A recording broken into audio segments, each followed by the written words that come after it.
All right, on to Barcelona, and we'll pick up more about Trump rally in Charlottesville in the second hour of the program. The terrorist cell, which killed 14 people in Catalonia on Thursday, was planned to mount a bombing attack in Barcelona. This we know now.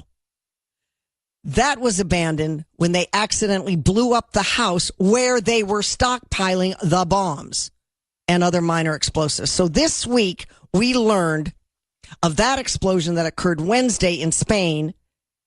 It was Wednesday, and then we've got Barcelona on our hands. That warehouse where the bombs were to be stockpiled, that exploded. Police didn't put all of that together until after the Barcelona attack and the one in Cambril. So we got 3 sites. We'll sort it out now. I've invited Zuhdi Jasser on the program. He is a very recognizable face at this point, Dr. Zuhdi Jasser. He is the president and the founder of the American Islamic Forum for Democracy, and he speaks often and with great insight about issues having to do with our national security as it interfaces with terrorism, in this case, terrorism in Spain. Hello, Zuhdi. How are you tonight? Good. It's great to be with you, Terry. Thanks for having me back. Well, you bet. And it's been a while since you and I have been able to talk, so thanks for spending some significant time with us. All right, Zuhdi, here we go again. Sometimes I run out of gas with what to say about terror. Are you hearing, first of all, that the driver of the van is still on the run, the van in Barcelona? Yeah, they still are looking for him. And this was a cell of 12 people. Mm-hmm. So we're talking about a major sophisticated operation that obviously went south, thankfully, when their bombs imploded. And it looks like there was an imam killed in those bombs. They found the remains of a cleric there. And for those who say, well, Spain hasn't been bombed in a while, we thought it didn't have too many insurgents. Bottom line is we've always known Barcelona and Spain in general to have to be a hotbed of some of the radicals. There are some mosques there funded from Qatar, from Saudi Arabia and elsewhere. And the attacks, if you will, happened because after the bombs went off, or the propane tanks, whatever they were, went off, they realized that they had to commit something in order to effectuate what they wanted to do for ISIS. So they did whatever possible with the vehicular jihad. I want to remind you of one thing. Remember the attack in Paris in November 2015? That was also an attack that killed upwards of 50 to 100 and injured many more. And those 2 terrorists at that time then were also fugitives for 4 months until they committed a second act in Belgium when they were on the verge of being caught. So when you have in the EU the same cell able to commit an act 4 months apart, you know that they have a major problem with communities within communities that are concealing often radicals in their midst. Well, and not only that, it's the ability to move freely and this network that spans out through Europe. So, hard as it is to say, it was almost inevitable that Spain was going to be next. And then we have knifings in Finland. Back to this imam. You brought up the imam. I've gotten a few emails already since the incident. Are the imams to blame? Radicalization in the mosque. And we worry about this here in the United States as well. The Catalan investigators, Zuhdi, raided the house of another imam. This is my understanding, in the town of Ripoll. I don't know that little town. I've been to Spain, but I don't know it. It's more inland. And they believe they have overseen the cell in that house. In other words, that would be the nucleus, which in turn killed 14 people, 13 in Barcelona, and then the other person at the seaside resort. So now we're looking at possibly 2 imams. So one that you referenced that is deceased, blew up with the explosives, but then this other one in the town of Ripoll. What do you know about that? Well, the bottom line is the reason these imams are connected, it's no different than the Detroit imam who was thought to be connected to the Manchester. The Detroit imam, Jibril, these imams often know how to stay south of the law, if you will, by simply saying that they support the rebels against Assad. They support ISIS. They never say ISIS by name, but yet They claim not to be supporting ISIS, and yet the ideology clearly has all the fingerprints of being ISIS supporters. So this is the problem: is the mosques aren't necessarily promoting violence, but these individuals are promoting a mindset, a separationist, radical mindset that's anti-Semitic, that's misogynistic, that in many ways has all the fingerprints of ISIS's mentality, and thus becomes a cauldron in which many of these guys can then go online, be operationalized. The Imam doesn't have fingerprints on it. And this is, many have said, well, the Imam Jibril in Detroit, why wasn't he arrested? Well, you don't go south of the law if you don't specifically incite violence. And I would tell you, that's okay, because we need to be able to monitor these folks. If we push them underground, it makes it 100 times harder to monitor them, but we need to make them radioactive. And that's why we've been failing, Terry. Yeah. We've been focusing on violent extremism and not on the violent Islamism, which is the ideology that we so far have been ignoring. I couldn't agree with you more. Before we talk about Islamism and going underground and pulling, well, having the imams and these mosques be more transparent, I want to go back to sort of the timeline on all this. It seems to me that one of the things that is sort of surfaced in attacks of late, and that in Europe, well, also somewhat here, but mostly in Europe. And that is the methodology of taking a car or a van, some kind of vehicle, and performing vehicular homicide, ISIS style, mowing people over that are in a soft target. And this, to me, is the new, it's murder du jour. And I'm really not sure how authorities can deal with this, because we saw it on the London Bridge. We saw it here in Barcelona again. Well, it was supposed to be blown up, but then down in the seaside resort of Cambril. This is the way it's happening. Comment on this new murder du jour, the new hot way to kill people, and what can authorities really do? You know, we have figured it out for the most part in airports. Pretty secure now, pretty secure. Trains and so forth. But this seems to be the methodology. Am I wrong? No, not at all. Inspire magazine last summer, the magazine of ISIS, put out on the cover, vehicular jihad is the way. Look for throngs of people and drive your 4,000-pound vehicle at 50 miles an hour as fast as possible. That's what they were telling them. And now the last Inspire magazine 2 weeks ago said now start using trains. They showed them how to do a derailing device to get trains derailed.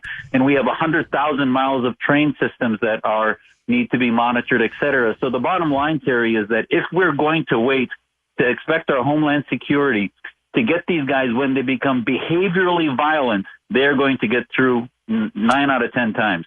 But if we look at the precursors of that behavioral violence, which is a separatist mindset, a belief in Sharia states, if you will, a belief in all of these precursor separationist ideas, then you take, for example, in Spain, there are 11,000 jihadis who have been elsewhere. They believe they've been tracking with affiliations to terror groups, etc. You can narrow those 11,000 down to a few thousand if you actually look at the separatist ideology versus simply waiting for their behavioral markers, which often these guys will have no behavioral precursors until they get behind the wheel and drive it into a large crowd. And it just seems that the easiest way is a vehicle, even more than derailing a train. That seems much more complicated. If you've got a car and you have an open road and you've got this vehicle where you can just mow down pedestrians in a pedestrian mall, aka La Rambla, there you go. I mean, success for them. I just don't know how we're going to fight against this other than, as you say, go to the ideology.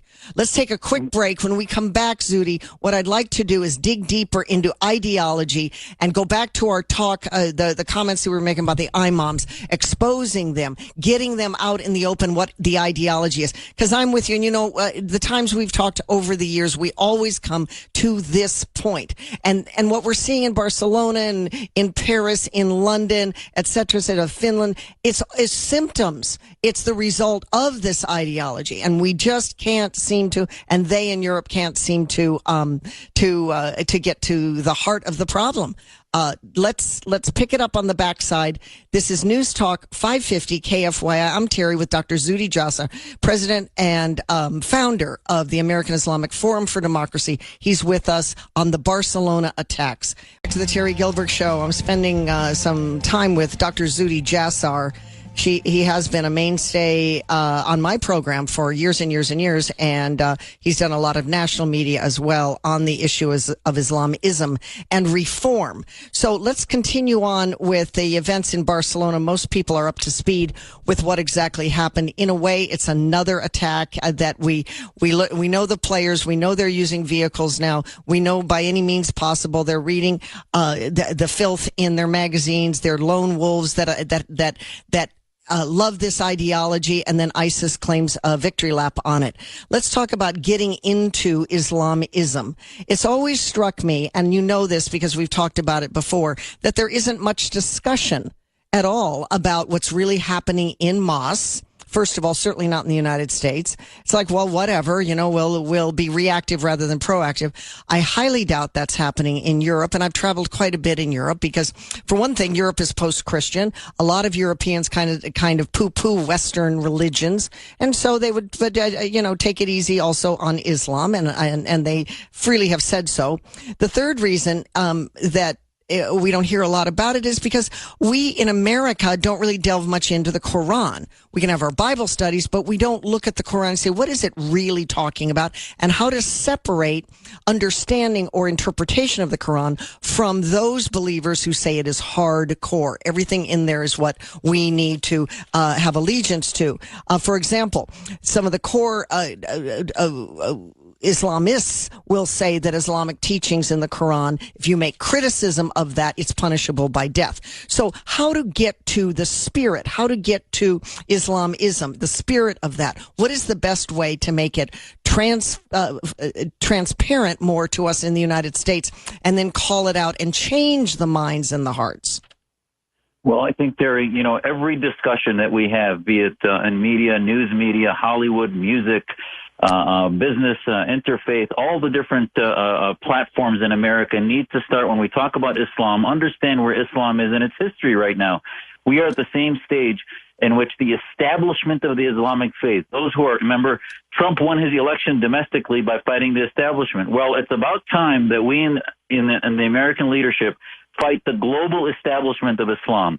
Those are the theocrats. They don't represent all Muslims. In fact, Most of our Muslim families escaped the theocrats of Saudi Arabia, Iran, the Muslim Brotherhood to come to freedom in the U.S. Exactly. So when we start talking about Islam, we need to realize that the Islamic establishment, those people we call our allies, are the firefighters, but also the arsonists. They're spreading the same ideology in Saudi Arabia and Qatar. Those mosques that radicalized the Barcelona cell were funded by Qatar, likely, and there's a lot of mosques there. So the bottom line is that we need to engage Muslims outside the mosques, which is a majority. 85% of Muslims are non-affiliated with mosques or Islamic organizations.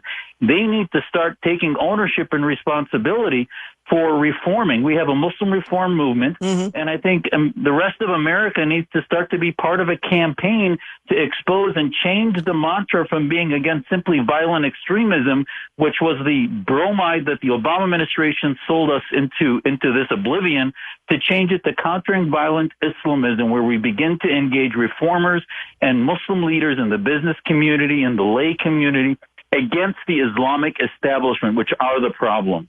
And you're talking specifically in the United States when you say that. Absolutely. Because it's hard to do it overseas. I'm not even sure Europe isn't too far gone. I mean, perhaps they are, perhaps they aren't.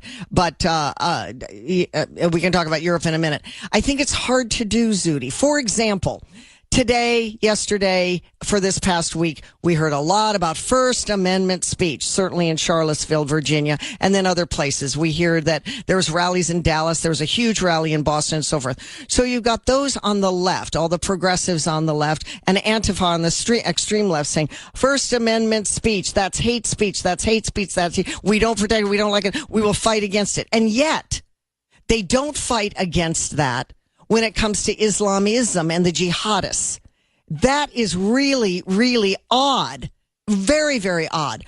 For example, when ISIS takes down statues, Christian and Muslim statues that are 2,000 years old, do we get even a peep out of the far left? No, we don't. But when Robert E. Lee's statue is taken down, everybody is jumping for joy that's on the far left. So there's this disconnect. In fact, it's very odd. It's inside out and backwards. Their philosophy of those on the left is not logical. It's not in sync with what you and the reform movement and other reforms are trying to do. We need the left. We need Hollywood. We need academia. We need big media. But it seems like they could give a damn when it comes to radical Islam. You're 100% correct. And, my podcast, Reform This, that's on Blaze Radio, this week is about how the Islamists are all about cleansing history versus actually learning from history.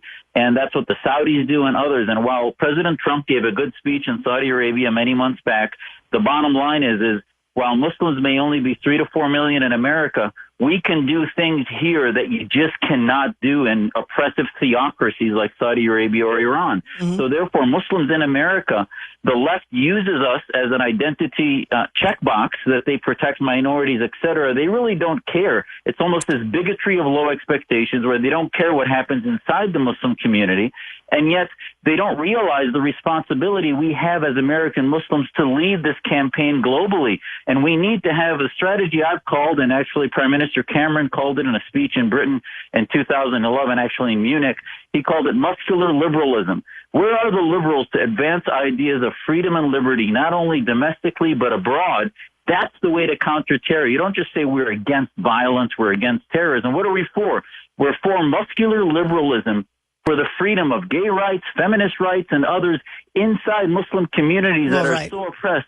It's amazing. I see these Muslims marching with the hijabs and talking about Black Lives Matter. These same Muslims use an Arabic word about the African community that translates to slave in Arabic. So the same folks that are marching with Black Lives Matter use a term called abid in Arabic, which means slave. So they really have such a deep hypocrisy. It's beyond absurd. All right, we're coming up against the news, but it is beyond absurd, and I don't know how we fight against it. I just don't know how we change. And let's talk about it when we get on the backside of the news. I think we've got what do we have, about 30 seconds? What I want to bring up are more of these ironic dichotomies, do I call them? Paradoxes, Zuhdi. I'm not sure exactly how to phrase it, but it makes no sense. All I'm hearing is First Amendment says hate speech on the one side, and then the other side says First Amendment says you can't have hate speech. Well, the Supreme Court says hate speech is protected. But I don't ever hear the left, never do I hear the left talking about the hate speech of Islamists, jihadists. It's like they get a pass here in America. It's the damnedest thing. It's hard, Zuhdi. You got a big task here. We'll talk more about the reform movement, the Muslim reform movement, after this news. Stick around. Is cheap. News is fake. Not on the Terry Gilberg Show. Welcome back to the program this Saturday night. If you're going to the Trump rally on Tuesday, please be safe. And as I said at the top, it appears that everything will go smoothly from what I'm understanding at this point. All right, I'm on with Dr. Zuhdi Jasser, a friend of mine for many, many years and has been a mainstay on this program. I've invited him many times as we kind of peeled the onion back on all things that have to do with terror and jihad and this global movement of Islamists and striking again in Spain once again. I was talking about some of the paradoxes, Zuhdi, and one other came to mind at the break, and it is this. We know that the left in America and the left in Europe has now for some time attacked Christians. We get that. Christians have been persecuted tremendously in recent years. The left does not attack Islamists and jihadists the way that they have attacked Christians. Now, that may be changing in Europe, but they haven't. Perhaps because they welcome Islam. It's hard to tell. It's a paradox. But the left attacks the atheists now in America when they deny Islam, because atheists deny all kinds of religions. Now, riddle me that. Well, the bottom line is that they right now really have no long-term vision about where the Islamic program or project is going for Islamists. So they see there are the Bill Maher's, and there's the, if you look in Europe, for example, the National Socialist Party has put out a lot of stuff against the Islamists. Why? Because they realize that when it comes to some of their core values, they're against them. But it took a while. So many of them see the Muslim minority as a part of the leftist mantra, collectivist mantra that they're going to work with. And unfortunately, it's often too late by the time they realize that it doesn't fit into their paradigm. And what we need to do is the West has been founded on religious freedom against whether it's theocrats or any government intervention. And we need to begin to work with our allies in the left and the right together to preserve our democracy with liberalism, if you will. And that's what I think is the only saving grace. Yes, thanks for making that point, because atheists used to be all part of the left, embraced by the left. They were leftists until the far left, the progressive left, now has poo-pooed many atheists in recent years when they are poo-pooing Islam just by the nature of poo-pooing all religions. So you're absolutely right. It's the left against our government, our own core values in our government. It's tough. Let's go on to some of the other things that I wanted to bring to your attention. I had a bunch of bullet points when I came into the show tonight. I'd like your comments on about social media, how these big monster programs and platforms that people use, Zuhdi, on social media, Facebook and Twitter come to mind. Not to mention, then there's student groups at college campuses, American college campuses. They seem to be doing a lot of bidding for anti-First Amendment Muslim activists. This is nuts. This is, again, a paradox. Can you comment on some of that? Well, the bottom line is that it is this Wild West, if you will, and as even the Saudi government will tell you, and they told me when I was on the U.S. Commission on Religious Freedom, 80 to 90% of social media traffic is by the militants, by the radicals, because we have sort of abrogated that highway to their use, and we've had no campaign. The U.S. Information Agency, that was a big part of the defeat of the Soviets in the Cold War, has been dismantled. Obama and actually Bush dismantled the public diplomacy program because they felt it wasn't our role to be pushing our ideas. And unfortunately, that's why we don't know who our allies are across the 1.7 billion Muslims on the planet. We don't know who our allies are because we're not trafficking in that highway of social media. I'm participating in November in Portugal at the websummit.com, and people should take a look at that. It's sort of the who's who of internet and social media activists across the planet. It's a good sign that they've invited me. In the past, it's always been the apologists, and even Zuckerberg at Facebook and others have been, they have this sort of Sharia-compliant Facebook monitoring that happens, and hopefully that'll start shifting as they realize that people don't get radicalized on the internet. What they do is they bring their local ideas of radicalism and separatism, and then the internet becomes an operationalization of their ideas. So we need to get those who believe and share our values of human rights and then operationalize that against them using the highway of the internet. I see. Well, I suppose there are some that get radicalized, but it is the machinery that takes those ideas into play. I get what you're saying.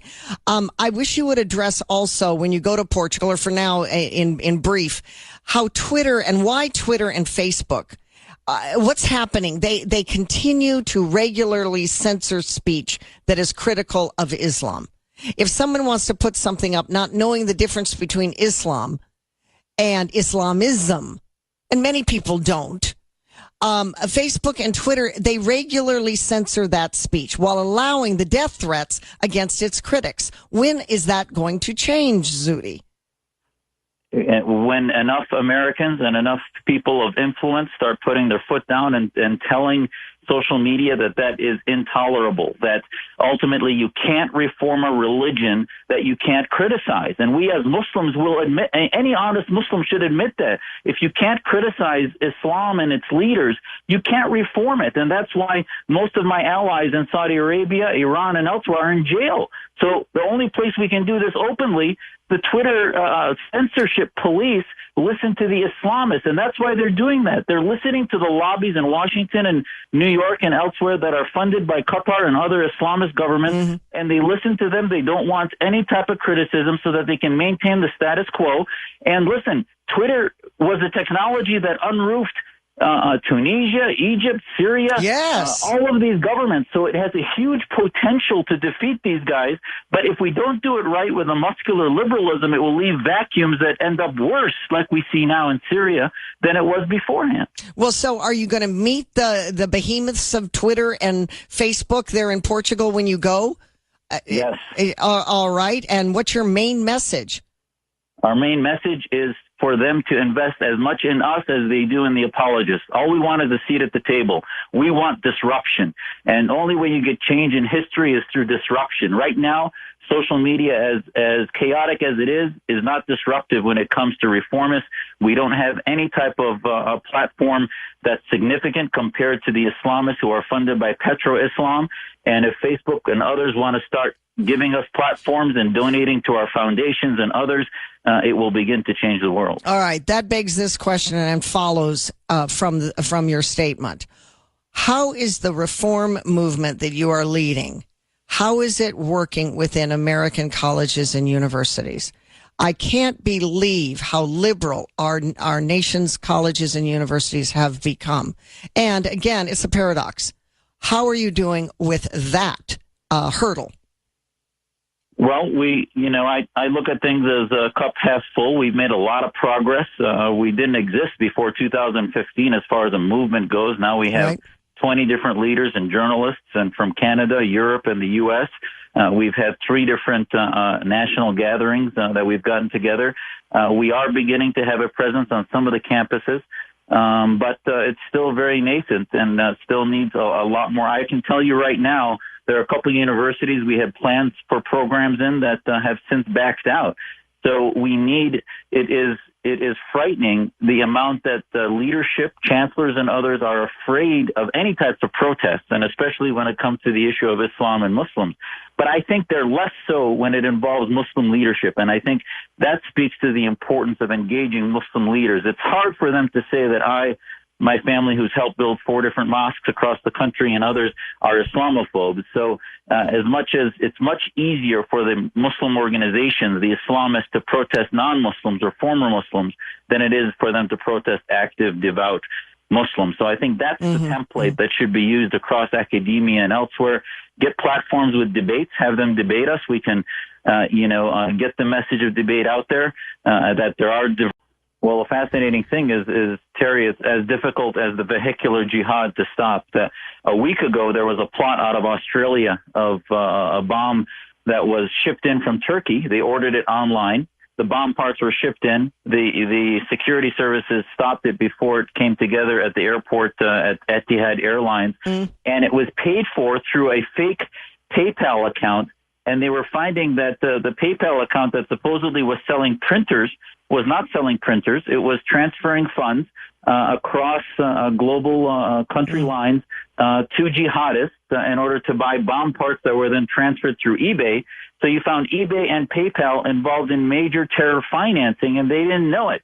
So the way obviously we know about this now because the security apparatus did unroof that, but you'll see exactly like you're concerned about is they are going to use microfinancing methods through transfer of electronic funds, and now even Bitcoin could be compromised in order to use that. So the banking system is becoming a lot more penetrable by the radicals. And right now, it's so important because ISIS right now is suffering in Syria and on the verge of collapse because they have this administration finally cut off most of the funding channels through sales of oils and other that Assad and others were actually facilitating, believe it or not. and now that's actually ended. So the money trail is a way to end their spread globally. Yes, but that begs this: every financial institution, as well as law enforcement, all eyes, and those behind that set up eBay accounts and PayPal and any account online has got to be watching for this threat financing problem. It is, it's really, if you can choke the money, you're good. If you can't, the money will flow. And it looks like what happened in Spain was a lot of money, a lot of characters, and it would have been tremendous damage had those bombs gone off on La Rambla, instead of in the warehouse where they were. They didn't put that together until days later. So those, rogue players, goofed up on that, but it probably saved some lives in Barcelona. It's just more work for everyone that works in the financial sector, it appears to me. And even in kind of benign, groups like those that set up accounts on eBay and PayPal. I did read about that. It was PayPal and then through eBay. So they're always, I don't know how we get ahead of that other than that there has to be a concern about that with regard to threat financing. Final thoughts. I think we're down to a minute, right? 1 minute, Zuhdi. I'll give you the floor. Yeah, we can't let this be the new normal. We need to continue to have it almost like we have a weather report, have a jihad report. I'd ask people to listen to my podcast, Reform This, week to week. I talk about solutions, strategies, not only identifying the problem, but looking at solutions, whether it's about financing issues, which Muslims to engage, which ones to marginalize. This needs an all hands on deck, and it's not only a few weeks after every attack, but the attacks are getting closer because we're not treating the problem. And eventually we can push the Muslim world into the 21st century kicking and screaming, but we have to if we're going to be more secure. Right. Very good. All right. Well, you're a joy to talk to. I've missed talking to you for a while, but we got a lot in. We really packed the hour, and I thank you very much for your time. I know you'll come back soon, and we'll have you back soon. Dr. Zuhdi Jasser. All right. American Islamic Forum for Democracy. Go check it out. Good luck to you, Zuhdi, and keep on pressing.